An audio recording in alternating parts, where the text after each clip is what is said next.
Welcome to the History Help channel. Today we will be looking into the historiography section. In the historiography section, we will be taking a look into Greek historiography. Last slide we were looking into Herodotus. This slide we will look into other Greek historiographers like Thucydides and Xenophon and Polybius.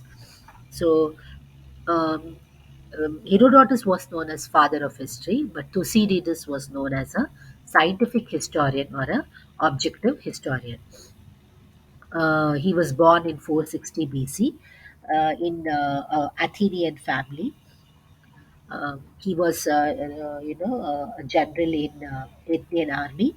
He knew both literature and art. He had basically studied literature and art. So back then, he there were wars between two states of Greek, between Athens and Sparta. So he being a general in Athens, he led the war. I mean, he was involved in the war, and because he was not able to save Athens from Sparta, he was exiled. He was exiled too for 20 years. So during that time period, Thucydides went to Sparta, spoke to prisoners.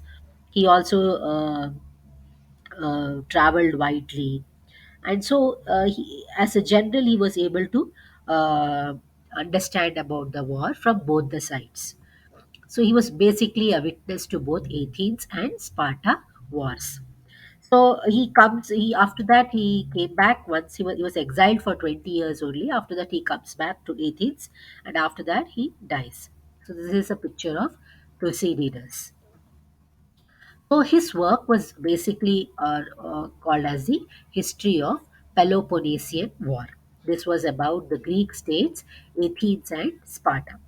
So when the war started in 431 BC, he started writing about it. But the war was there for 27 years or more. He was only able to write until 411 BC. After that, his work was incomplete. So basically, he has written about Greece. First, he has written about Greece till the Persian Wars.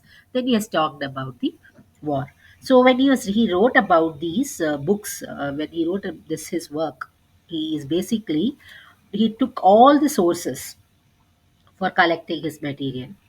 He was also a general, so he was able to know about the war. He was a witness to the war.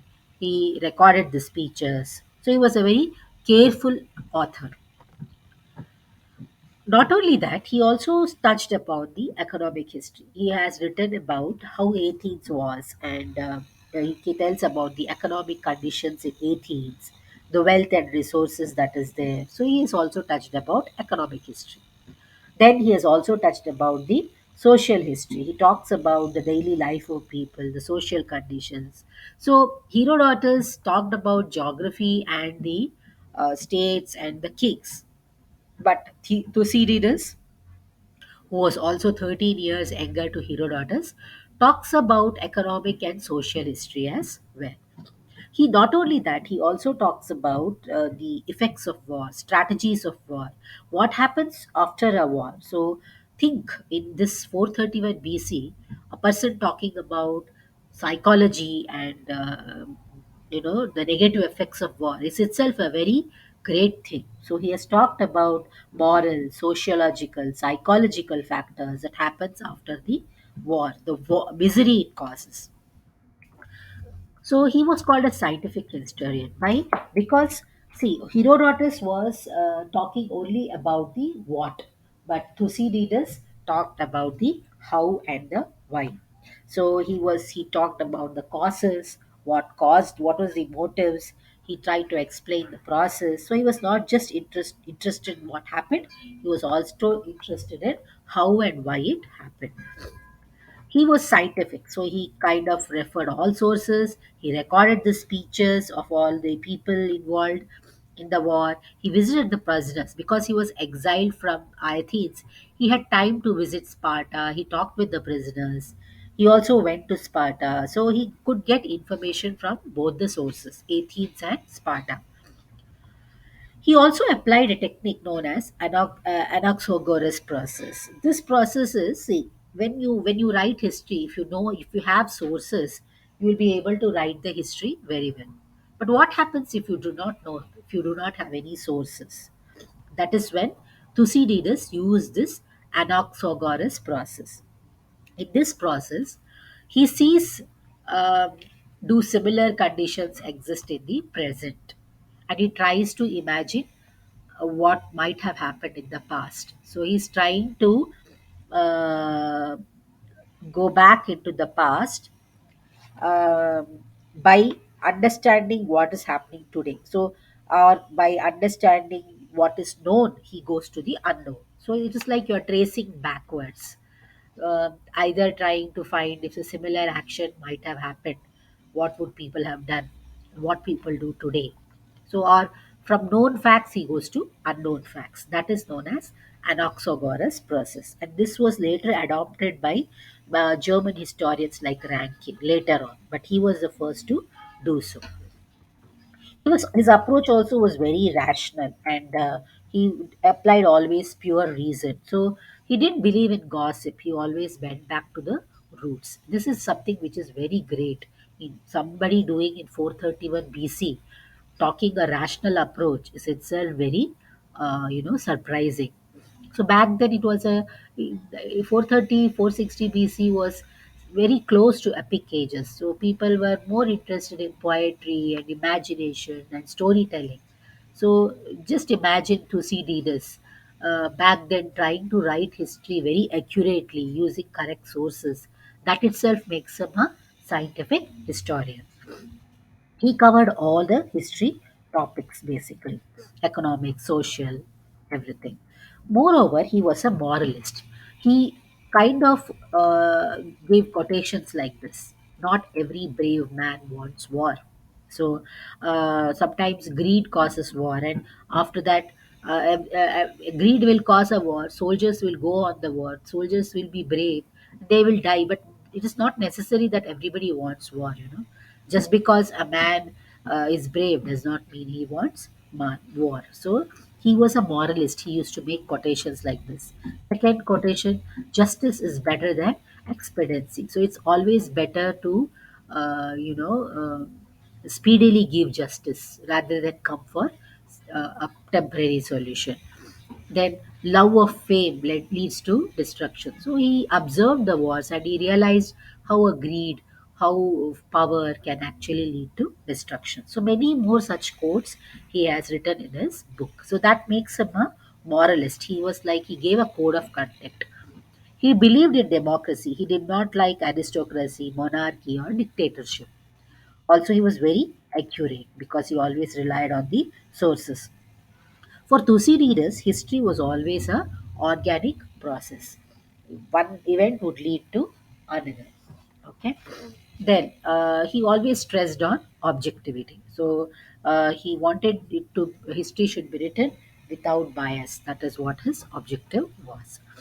Now let us see, he had some few defects. One of them was that his weak point was chronology. He did not have a scheme for dating events. So he used to write without taking into look timeline or anything. He simply used to write. Also, his style is sometimes known as terse. Like unlike Herodotus, he was not so good in narrating stories. He used to write for history, um, so that people would know how things happened. He says, my history might have been more interesting had I made it more romantic, but if it is useful for investigators, that is enough for me.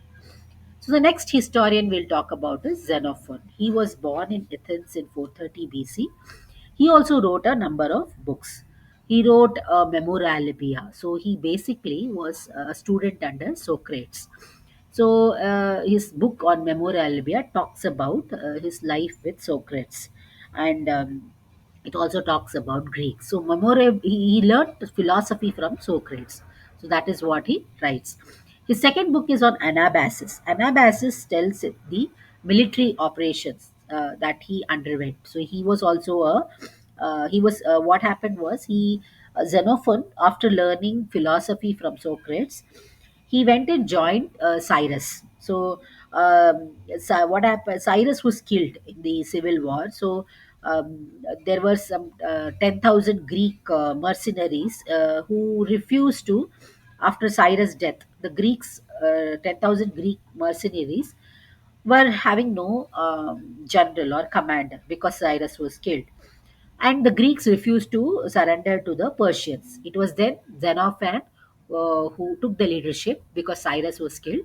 He led the Greeks, the 10,000 Greek mercenaries, he led them to safety through Asia Minor, and then he made them join the service of Sparta. So basically, it is this story he has written in Anabasis.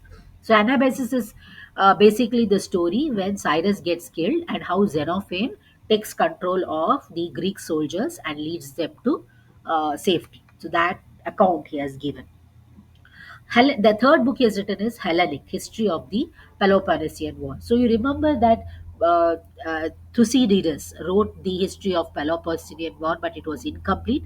So Hellenic is the one which completed it. So what happened after 431 BC is given by Xenophon's book Hellenic.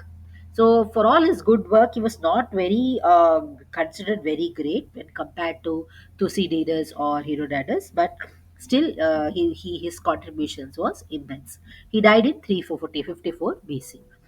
The other historian which we talk about is Polybius. So he was born in 208 BC in Megapolis. He has written a book called Histories, which is 40 books. Only 5 of them are in good condition. So he has mainly written about rise of Rome. So there is Greece kingdom falls and the Roman Empire rises. That he has written. How he was able to write is there is a war in 168 BC, which case the Romans will defeat the Greece. So the Greece will gives around 1,000 hostages to Rome, as a good behavior. Greece has already got defeated, and in the after the war, Greece sends 1,000 hostages to Rome. So one of the hostage was Polybius. He goes to Rome, sees the Rome buildings, sees the politics in Rome. So he talks about Rome in his book Histories.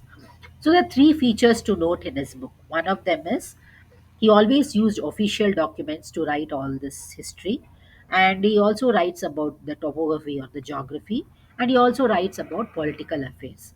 So he died in 126 BC, and his contributions have also been immense. The questions here comes is examine the contributions made by Thucydides for the development of historiography. So, in the next lesson, we will read about Roman historiography. Romans have already defeated Greece and what their contributions have been. Thank you.